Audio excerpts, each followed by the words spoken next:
صلی اللہ علیہ وسلم کے درود و سلام کے بعد دعا ہے اللہ تبارک و تعالیٰ کی بارگاہ میں اندر کہ اللہ تبارک و تعالیٰ ہمارے سجن، ہمارے بزرگ جمشید صاحب کی بخشش و مغفرت فرمائے، اللہ ان کی قبر پر کروڑوں رحمتوں کے نزول فرمائے، کروٹ کروٹ پر اللہ تبارک و تعالیٰ رحمت نازل فرمائے، اپنے جوار رحمت میں جگہ عطا فرمائے۔ حضرات گرامی، خطاب دل قدیر آپ سماعت فرما چکے ہیں، اسی میں سے کچھ چند باتیں اور سب سے پہلے اس آیات مبارکہ کے متعلق اللہ تبارک و تعالیٰ نے فرمایا یا ایھا الذین آمنوا، اے ایمان والو، لا ترفعوا اصواتکم، اپنی آوازوں کو بلند نہ کرو، فوق صوت النبی، نبی علیہ السلام کی آواز پر، وَلَا تَجْهَرُوا لَهُ بِالْقَوْلِ، اس قدر تم اونچی آواز کے ساتھ نہ بولو جس قدر ایک دوسرے کے ساتھ اونچی آواز سے بات کرتے ہو، عامی لوگوں کے ساتھ بات کرتے ہو، وَلَا تَجْهَرُوا لَهُ بِالْقَوْلِ كَجَهْرِ بَعْضِكُمْ لِبَعْضٍ ان تحبط اعمالکم، اگر تم نے اونچی آواز کے ساتھ میرے مصطفیٰ کریم علیہ السلام کے دربار اقدس کے اندر بولے تو میں تمہارے عمل ضائع کر دوں گا، ان تحبط اعمالکم، یہ کہ تمہارے عمل ضائع کر دیے جائیں گے، وانتم لا تشعرون، تمہیں پتہ تک ہی نہیں چل رہا۔ دیکھ لیجئے کہ اگر کوئی ہمدردی ہو، جیسے ہمارے آج کل ملک کے حالات ہیں، ہمدردی ہوتی ہے، پیٹرول مہنگا ہونے والا ہو تو پہلے ہی بتا دیا جاتا ہے اپنے سجنوں کو جن سے ہمدردی ہوتی ہے، تم سٹور کر لو، ریٹ بڑھنے والا ہے۔ ماشاءاللہ وہ 3-4 دن پہلے ہی تیل بند کر لیتے ہیں، سٹور کر لیتے ہیں، اور پھر اسی قدر کوئی اور چیز بڑھنے والی ہو تو پہلے بتا دیا جاتا ہے، لیکن میرا رب فرماتا ہے تم سے مجھے کوئی ہمدردی نہیں ہے اور کوئی تعلق نہیں ہے، اگر میرے مصطفیٰ کا ادب تمہارے دل کے اندر نہیں ہے تو پھر تمہارے عمل قیامت کے دن میں تمہارے منہ پہ اٹھا کے ان تحبط اعمالکم وانتم لا تشعرون، تمہیں پتہ تک شعور تک بھی نہیں ہوگا، جب آؤ گے تو تمہارے تمام عمل برباد ہو چکے ہوں گے۔ یہ ادب مصطفیٰ جو ہے یہ ایمان کی بنیاد ہے، اعمال جو ہیں وہ اس ایمان کی شاخیں ہیں۔ دیکھ لو کہ اگر بنیاد مضبوط ہو، اوپر سے چھت اتر جائے، اس بنیاد پر دوبارہ چھت لگائی جا سکتی ہے، اگر بنیاد گر جائے تو مکان دوبارہ اثر نو بنانا پڑتا ہے، وگرنہ وہ مکان مٹ کر رہ جاتا ہے، ختم ہو جاتا ہے۔ ادب مصطفیٰ جو ہر ایمان کی جڑ ہے، جیسے درخت جڑ پر چلتا ہے، اگر جڑ کٹ جائے تو درخت کبھی سرسبز و شاداب نہیں ہوگا، اگر خزاں سے درخت اوپر سے وہ سوکھ جائے اور خشک ہو جائے، جڑ اگر اس کی مضبوط ہے، سرسبز و شاداب ہے تو ایک مرتبہ دوبارہ اس درخت پر ہریالی آ سکتی ہے۔ خدا نہ کرے اگر عمل کی وجہ سے ہم پیچھے رہ جائیں، اگر ہمارا ایمان مضبوط ہے تو پھر یہ ہمارے عمل دوبارہ درست ہو سکتے ہیں، اور عمل اس وقت درست ہوں گے جب ہماری بنیاد صحیح ہوگی، ادب مصطفیٰ ہوگا۔ ایمان کا جو معیار ہے، بنیاد ہے، وہ ایمان کی جو بنیاد ہے وہ نبی علیہ السلام کا ادب ہے۔ اللہ رب العزت نے قرآن پاک کے اندر فرمایا یا ایھا الذین آمنوا، اے ایمان والو، لا ترفعوا اصواتکم، اپنی آوازوں کو بلند مت کرو، فوق صوت النبی، نبی علیہ السلام کی آواز پر، ولا تجہروا لہ بالقول کجہر بعضکم لبعض، جیسے کہ تم ایک دوسرے کے ساتھ اونچی آواز کے ساتھ بات کرتے ہو، ان تحبط اعمالکم، اگر یہ رویہ تم نے اپنایا، ان تحبط اعمالکم وانتم لا تشعرون، تمہارے عمل ضائع کر دیے جائیں گے۔ جب یہ قرآن پاک کی آیت اتری، نبی علیہ السلام کے یار ہیں حضرت ثابت بن قیس رضی اللہ تعالیٰ عنہ، یہ فطری طور پر اونچا بولا کرتے تھے، آواز بلند تھی، جیسے آپ دیکھتے ہو کسی کی فطری طور پر آواز بلند ہوتی ہے، اونچی ہوتی ہے، وہ اگر آہستہ بھی بولے تو آواز اونچی لگتی ہے۔ حضرت ثابت بن قیس رضی اللہ تعالیٰ عنہ جب یہ آیت اتری سنا، گھر میں جا کے بیٹھ گئے، کئی دن گزر گئے، حضور نے فرمایا میرا ثابت کہاں ہے؟ پڑوسی نے عرض کی حضور جب یہ آیت سنی ہے وہ گھر میں بیٹھا ہے اور وہ رو رہا ہے، رونے کے علاوہ اس کا کوئی اور کام ہے ہی کوئی نہیں، آنکھوں سے ہر وقت بارش برس رہی ہے، وہ رو رہا ہے کہ اگر نبی پاک کی بارگاہ میں جاتا ہوں تو ہو سکتا ہے میرے تمام عمل برباد ہو جائیں، میری آواز فطری طور پر بلند ہے، اونچا بولوں گا میرے عمل ضائع ہو جائیں گے، اور پھر فراق بھی برداشت نہیں ہوتا۔ حضور آپ کی محبت میں، آپ کے پیار میں، آپ کے عشق میں وہ رو رہا ہے اور اس کا کام رونا ہے، آنکھوں سے بارش برسا رہا ہے، بارش کی طرح آنسو برسا رہا ہے۔ حضور نے فرمایا بلا، حضور کے پاس بلایا، حاضر ہو۔ حضور نے فرمایا ثابت تو کیوں نہیں آتا؟ عرض کی حضور میری آواز بلند ہے، کہیں میرے عمل ضائع نہ ہو۔ حضور نے فرمایا نہیں، میں مصطفیٰ ضمانت دیتا ہوں اور گارنٹی دیتا ہوں، میں مصطفیٰ کا ادب تمہارے دل کے اندر ہے اور اس ادب کے بدلے میں تمہیں 3 انعام میں مصطفیٰ عطا فرماتا ہوں، میں رسول تمہیں 3 انعام عطا فرماتا ہوں۔ کون سے؟ فرمایا انت عائشہ حمیدن، تیری زندگی بڑی اچھی گزرے گی، تعریف والی زندگی گزرے گی، خوشی والی زندگی گزرے گی۔ حضور نے فرمایا ایک انعام تو تمہیں یہ ہے کہ تیری زندگی پر لوگ رشک کریں گے، تیری زندگی اچھی گزرے گی، خوبصورت زندگی گزرے گی۔ دوسرا حضور نے فرمایا وَتُقْتَلُ شَهِيدًا، اب تو شہید ہوگا، دوسرا انعام ہے۔ دوسرا انعام حضور نے فرمایا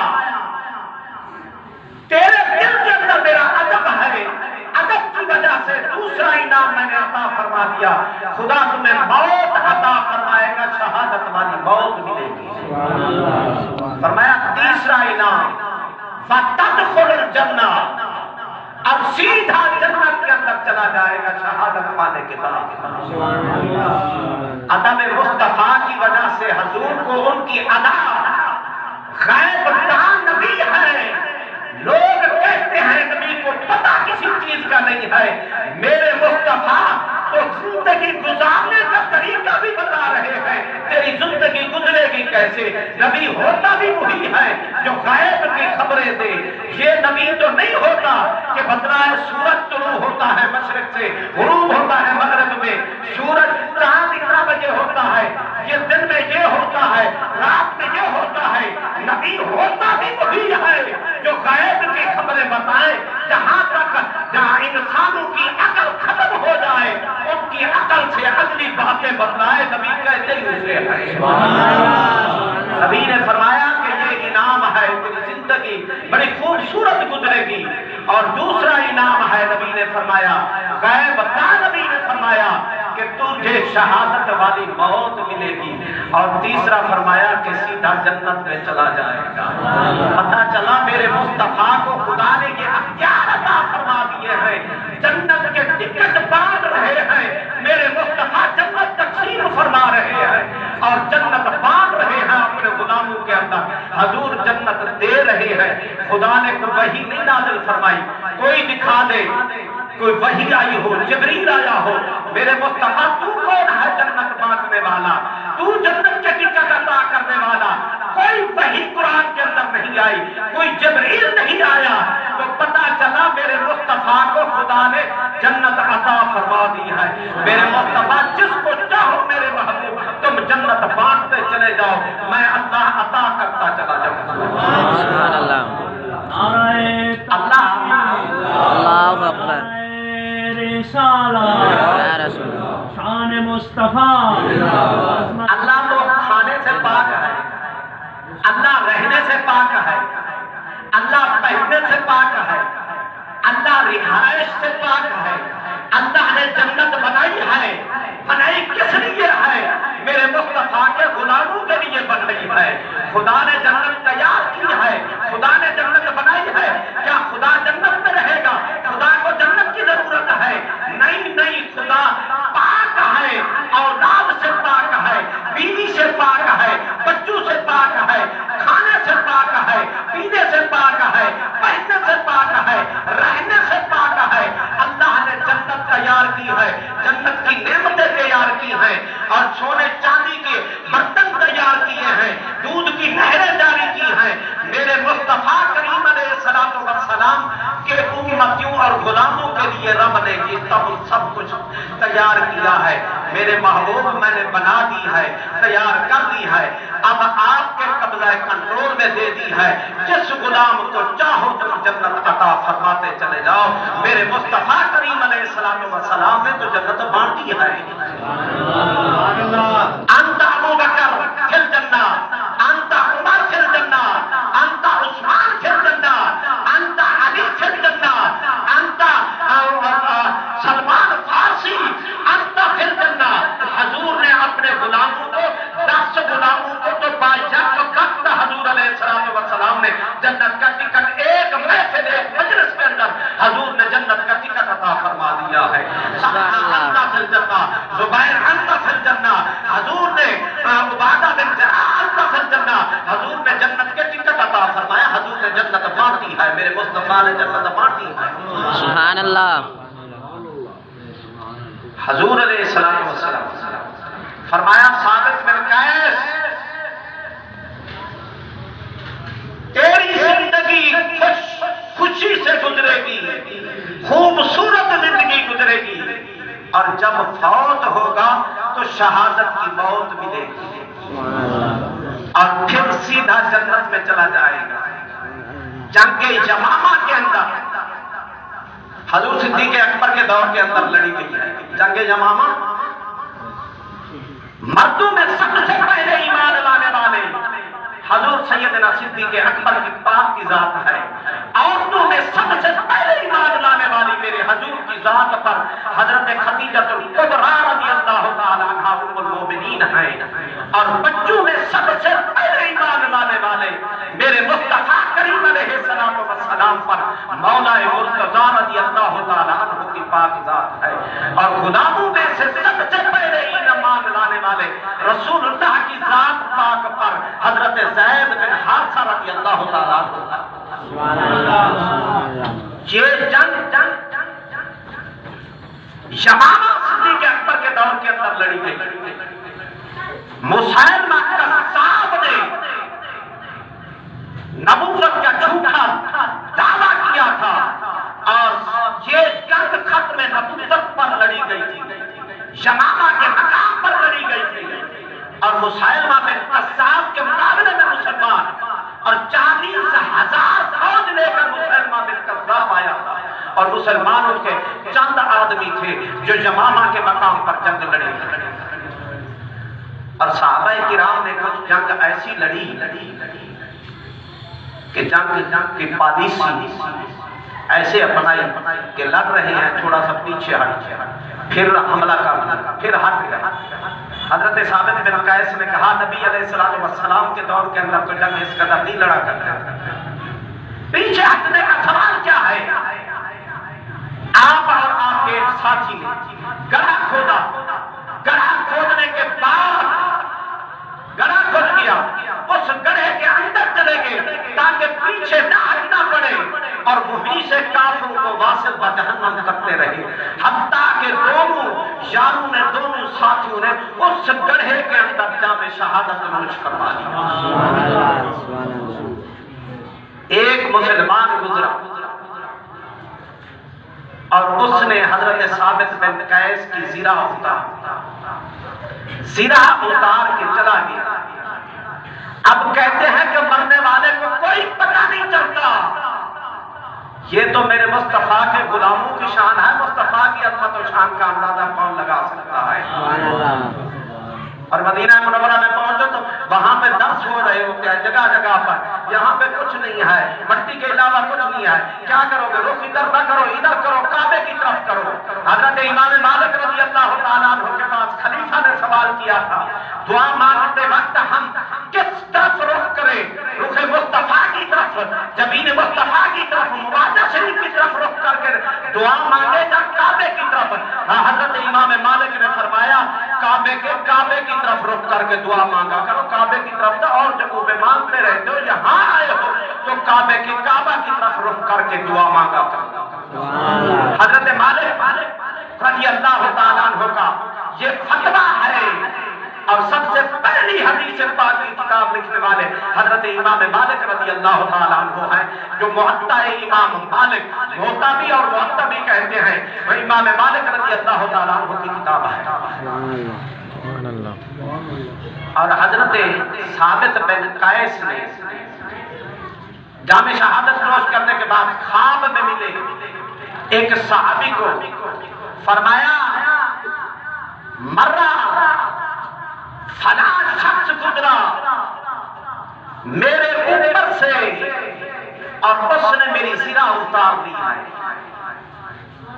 اور کمانڈر ہمارے سپاہ سالار اس وقت حضرت خالد بن ولید ہے، حضرت خالد بن ولید سے جا کے کہو کہ زرہ میرے والی کو واپس لے مجھ سے، اور زرہ میں نشانی بھی بتلاتا ہوں، فلاں رنگ کا خیمہ ہے یمامہ کی چھاوی کے اندر، اور اخیر پر خیمہ ہے، اور اس خیمے کے پاس اونٹ باندھا ہوا ہے، گھوڑا باندھا ہوا ہے باہر، اور اس خیمے کے اندر اونٹ کے پلان کے نیچے زرہ رکھی، اس پر دیگچی رکھی ہوئی ہے، دیگچی کے اوپر پلان ہے، اور وہاں پہ وہ زرہ ہے، اور حضرت خالد بن ولید کو کہنا کہ وہ منگوا لے، اور منگوانے کے بعد جب مدینہ منورہ میں پہنچو صدیق اکبر کے پاس پیش کرنا اور عرض کرنا حضور میں نے فلاں کا قرضہ دینا ہے، یہ میری زرہ بیچ کر میری طرف سے یہ قرضہ اتارا جائے، اور پھر میں نے فلاں سے قرضہ لینا ہے وہ قرضہ بھی دے دیا جائے، اور فلاں کا دینا ہے وہ قرضہ بھی دے دیا جائے، میری طرف سے ادا کیا جائے۔ یہ میری وصیت ہے، یہ خواب کی بات نہ سمجھنا، یہ حقیقت یقینی بات سمجھنا۔ حضرت ثابت بن قیس رضی اللہ تعالیٰ عنہ جام شہادت نوش کرنے کے بعد بتلا رہے ہیں، اور پھر نشانیاں دے رہے ہیں، اور پھر وصیت کر رہے ہیں، اور پھر بتلا رہے ہیں کہ فلاں جگہ میں پڑی ہے، دیگچی کے نیچے ہے، اوپر پلان رکھا ہوا ہے، اور خیمے کے فلاں کونے کے اندر رکھا ہوا ہے۔ خالد بن ولید کی طرف جا کے میری طرف سے کہو خالد بن ولید کو، اور حضرت خالد بن ولید کو میری زرہ منگوائیں، اور زرہ منگوا کر حضرت صدیق اکبر کے پاس پہنچائیں۔ جب پہنچو یہ شہادت کے بعد میرے نبی کے غلام دیکھ رہے ہیں زرہ کون اتار رہا ہے، اس کو بھی پہچان رہے ہیں، نام بھی بتلایا کہ فلاں نے، اور کہاں سے رکھی ہوئی ہے، کس کونے میں رکھی ہوئی ہے، کس حالت میں رکھی ہوئی ہے۔ ابن کثیر اٹھاؤ دیکھو اس کے اندر موجود ہے کہ نہیں ہے یہ روایت، موجب کبیر کے اندر اٹھاؤ کہ دیکھو یہ روایت موجود ہے کہ نہیں ہے۔ حضرت ثابت بن قیس رضی اللہ تعالیٰ عنہ نے خواب کے اندر آ کے بتلایا ہے۔ پھر خالد بن ولید کو جب کہا گیا، انہوں نے یہ بھی نہیں تصور کیا یہ خواب کی باتیں ہیں، پتہ نہیں سچ ہے جھوٹ ہے، ایسے انتشار نہ پھیلاؤ، بلکہ حضرت خالد بن ولید نے فوری طور پہ بندہ بھیجا، اور اس ہفتے پتے پر نشانیوں پہ چلا گیا، اور گیا تو اس وقت باقی خیمہ اس رنگ کا ہے، اس کے باہر گھوڑا باندھا ہوا ہے۔ خیمے کے اندر گئے، دیکھا کونے کے اندر پلان پڑا ہے، پلان اتارا کہ پلان کے نیچے دیگچہ پڑا ہے، اور دیگچے کو اٹھایا تو زرہ نکل آئی، اور زرہ اٹھا کر حضرت خالد بن ولید رضی اللہ تعالیٰ عنہ کو پیش فرمایا۔ خالد بن ولید رضی اللہ تعالیٰ عنہ نے وہ زرہ اٹھائی، یا رسول اللہ، نعرہ خلافت، آپ جائے، نعرہ حیدری، یا علی غلامان مصطفیٰ زندہ باد حضرت ثابت بن قیس رضی اللہ تعالیٰ عنہ نے والی موسیرہ خالد بن ولید نے حضرت صدیق اکبر کے پاس پہنچائی. صدیق اکبر رضی اللہ تعالیٰ عنہ نے وہ زرہ بیچ کر پتہ کرایا, بلایا, تمہارا قرض دینا تھا؟ ہاں حضور دینا تھا. فلانے کو بلایا, تم نے دینا تھا؟ ہاں حضور دینا تھا.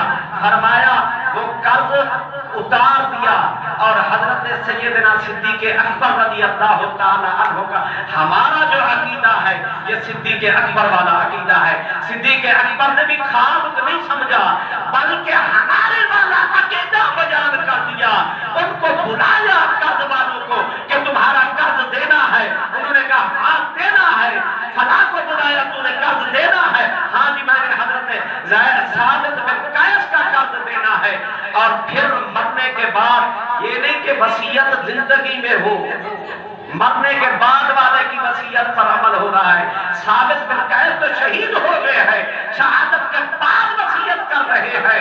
چلو عمل ہوتا ہے زندگی میں وصیت کر جائے, مرنے کے بعد والے کی وصیت پر کون عمل کرا رہا ہے؟ حضور سیدنا صدیق اکبر جانشین مصطفیٰ, خلیفہ مصطفیٰ, خلیفہ اول حضرت محمد رسول اللہ صلی اللہ علیہ وسلم کا پہلا خلیفہ حضرت صدیق اکبر رضی اللہ تعالیٰ عنہ نے وصیت پر عمل کرا کے حضرت گرامی برخوردار بیان فرما رہا تھا کہ چاند دو ٹکڑے ہو گیا. چاند دو ٹکڑے ہو گیا. کیا کوئی ہتھوڑا مارا گیا تھا چاند؟ انگلی کے ساتھ اشارہ کیا. حضور نے انگلی کے ساتھ اشارہ کیا. یہ اشارہ انگلی سے میں پنکھے کو کروں تو ہو چل پڑے گا. چلو پنکھے کا پر ہل جائے, اشارے سے ہوگا. یہ چھت پر اشارہ ہو کچھ ہوگا. آپ کی طرف اشارہ کرو کچھ ہوگا نہیں ہوگا.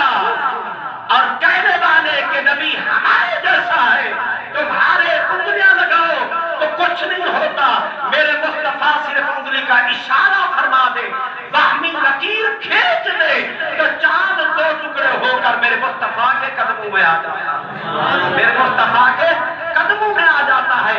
ایک باہمی لکیر سے ایک باہمی لکیر کھینچ دے انگلی کے ساتھ, حضور تو چاند دو ٹکڑے میرے مصطفیٰ کے قدموں میں ہو کر آ جاتا ہے اور حضور کی غلامی کرتا ہے. پھر حضور کے اشاروں پہ چلتا ہے.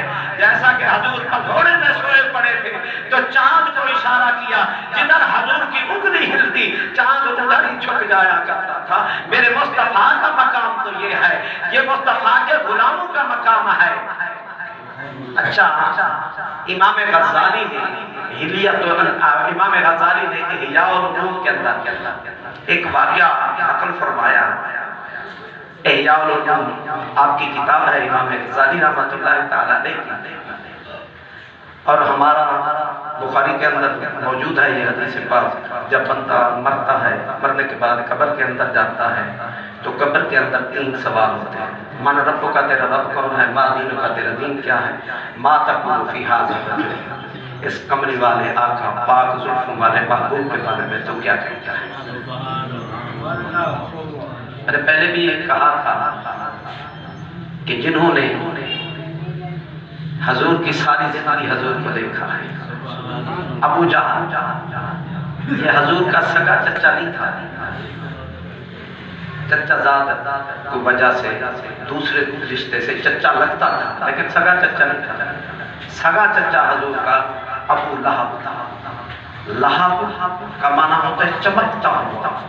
یہ اس کا رخ اتنا سرخ تھا, یہ چمکتا تھا جس قدر انگارہ چلتا ہے اور رنگ نکالتا ہے, اس قدر رنگ تھا اس کا ابو لہب کا. لیکن قبر کے اندر پہنچا, نہ اس کا حسن اس کو کوئی فائدہ دیا, نہ حضور کی رشتہ داری نے فائدہ دیا. یہ سگا چچا تھا حضور کا, حضور کی رشتہ داری نے بھی نہیں فائدہ دیا. کیوں؟ رسول اللہ صلی اللہ علیہ وسلم کی تو نسبتیں ہی فائدہ دیتی ہیں، لیکن یہاں پہ تو رشتہ داری بھی فائدہ نہیں دے رہی۔ کیوں نہیں دے رہی؟ اس لیے کہ اس نے مصطفیٰ کو اپنے جیسا سمجھا ہے، مصطفیٰ کا بے ادب تھا، مصطفیٰ کی گستاخیاں کی ہیں، مصطفیٰ کی بے ادبیاں کی ہیں، اس نے اور ابو جہل نے اور نبی علیہ السلام کو ستایا ہے، نبی پاک کی تکلیفیں دی ہیں نبی پاک کو۔ کبھی نبی پاک کے راستے میں وہ کانٹے بچھا رہے ہیں، کبھی نبی پاک کے راستے کے اندر گڑھا کھود رہے ہیں کہ نبی آئے گا صبح تہجد کے ٹائم اور نبی آئے گا تو اس گڑھے میں گر جائے گا، پھر نکلے گا نہیں، ویسے ہی شہید ہو جائے گا۔ اور ان بدبختوں نے کیا کچھ نہیں کیا، میرے مصطفیٰ نے سجدے میں سر رکھا، اوجھڑی اٹھا کر میرے مصطفیٰ کے کندھوں پہ رکھ دیا ہے۔ اللہ نے فرمایا محبوبہ اب انہوں نے تیری بے ادبی گستاخی کی ہے، اب میں ان کو معاف نہیں کروں گا، نہ تیری رشتہ داری کو دیکھوں گا۔ اس لیے محبوبہ جب ان کا تعلق تیرے سے نہیں ہے تو مجھ خدا سے بھی ان کا کوئی تعلق نہیں ہے۔ میں تو تمہاری نسبتوں کا لحاظ کرتا ہوں، جس کو حضور فرما دے یہ میرا غلام ہے، حضور کی نسبت ہی فائدہ دی جاتی ہے اور بخشش کا سامان بن جاتا ہے۔ ٹائم نہیں ہے، نہیں تو میں بتلاتا کہ حضور کی نسبت کیا ہے۔ اتنا بھی حضور کے غلام ہیں، شہید ہوئے، ابھی لاشا زمین پہ پڑا ہے، واپس نہیں گیا۔ حضور بڑی جلدی سے گئے، عمر پاک بھی جلدی سے، صحابہ بھی جلدی، حضور جا کے واپس منہ پھیر۔ ایسے موقع پر حضرت عمر نے حل کیا کرتے ہیں، حضور کیا وجہ، بڑے شوق سے، بڑے اشتیاق سے، بڑے پیار سے آپ آئے اور پھر آپ رک گئے، حضور وجہ کیا ہے؟ حضور نے فرمایا کہ یہ جب صبح آیا تھا نا، ناشتہ نہیں کیا ہوا تھا، اس نے بھوکا تھا اور جام شہادت نوش کیا۔ اس کی جنتی حوریں جو بیوی بنے گی، شہادت کے بعد جنت میں جائیں گے تو وہ جنتی حوریں ملے گی، وہ حوروں نے اللہ کی بارگاہ کے اندر عرض کیا کہ اے اللہ یہ ہمارے سر کا تاج صبح بھوکا چلا تھا، اے اللہ ہمیں اجازت عطا فرما، باقیوں کو تو جنتی نعمتیں جنت میں ملے گی، ہمیں اجازت عطا فرما، ہم جنتی نعمتیں جنت سے لے کر اس کو دنیا میں کھلانے کے لیے چلی جاتی ہے، ہمیں اجازت عطا فرما دے۔ میرے رب نے ان کی درخواست کو قبول فرمایا ہے اور وہ آئی ہوئی ہیں، اور کوئی سیب کھلا رہی ہے، کوئی مالدہ کھلا رہی ہے، کوئی کچھ کھلا رہی ہے۔ اس لیے میں مصطفیٰ کریم علیہ السلام نے یہ گوارا نہیں کیا کہ وہ اپنی بیویوں کے ساتھ خلوت کے اندر ہو اور میں مصطفیٰ غلاموں کو لے کر اس کی لاش پہ چلا جاؤں۔ یہ ہے میرے مصطفیٰ کے غلاموں کی عظمت و شان۔ چباہ ایک منٹ کی بات، ختم شریف کا تمام سامان آ گیا، چلو۔ امام غزالی نے لکھا کہ نبی پاک صلی اللہ علیہ وسلم کا ایک غلام فوت ہو گیا، قبر کے اندر چلا گیا اور مراقبہ کیا، دیکھا کہ قبر کے اندر فرشتوں نے سوال کیا من رب کا، تیرا رب کون ہے؟ اس نے رب اللہ کہا، ما دینوں کا، تیرا دین کیا ہے؟ اس نے کہہ دیا دین اسلام۔ امام غزالی کی کتاب احیاء العلوم کے اندر موجود ہے۔ تیسرا سوال فرشتوں نے کیا، ما تقول فی حق ھذا الرجل، اس کملی والے آقا، مازغ البصر کی کاجل والے آنکھوں والے محبوب، والضحیٰ کے چہرے والے محبوب کے بارے میں تو کیا کہتا ہے؟ اس نے کہا لا ادری ما، میں نہیں جانتا۔ کامیابی کا سوال یہی ہے، معیار۔ دوسرے سوال میں دونوں کے اندر کامیاب ہو جاؤ گے تو نہیں کامیاب ہو جاؤ، اس ایک سوال کے اندر کامیاب ہو جاؤ گے تو کامیاب ہو جاؤ۔ سبحان اللہ۔ اس نے کہا کہ اللہ ادری، میں نہیں جانتا، میں نہیں جانتا۔ عذاب والے فرشتے آگے بڑھے عذاب دینے کے لیے، عذاب والے فرشتے آگے بڑھے عذاب دینے کے لیے۔ امام غزالی فرماتے ہیں رسول اللہ صلی اللہ علیہ وسلم کی ذات پاک قبر کے اندر موجود تھی، میرے مصطفیٰ کریم علیہ السلام نے اپنے دائیں ہاتھ کے ساتھ فرشتوں کو پیچھے ہٹا دیا۔ سبحان اللہ۔ فرمایا نہیں جانتا تو کیا ہو گیا ہے، تمہارے روز کے اندر آ گیا ہے، تمہارے سے ڈر گیا ہے، تم سے خوف کھا کر یہ کہہ رہا ہے لا ادری، یہ نہیں جانتا تو نہ جانے، میں مصطفیٰ تو جانتا ہوں، میرا کلمہ پڑھنے والا میرا امتی میرا غلام ہے، اور تم آزاد دیتے ہو اس کو، میں مصطفیٰ تو جانتا ہوں۔ دعا کرو جب قبر میں پہنچے تو مصطفیٰ کہہ دے میں تو جانتا ہوں میرا امتی ہے، میرا کلمہ پڑھنے والا غلام ہے۔ یہ نبی علیہ السلام کے غلاموں کی عظمت و شان ہے، میرے مصطفیٰ کی عظمت و شان کا اندازہ کون لگا سکتا ہے؟ دعا ہے اللہ تبارک و تعالیٰ کی بارگاہ میں اندر کہ اللہ تبارک و تعالیٰ ہمارے محسن، ہمارے بزرگ جمشید صاحب کی بخشش و مغفرت فرمائے، اللہ ان کی قبر پر کروڑوں رحمتوں کا نزول فرمائے، وآخر دعوانا الحمدللہ۔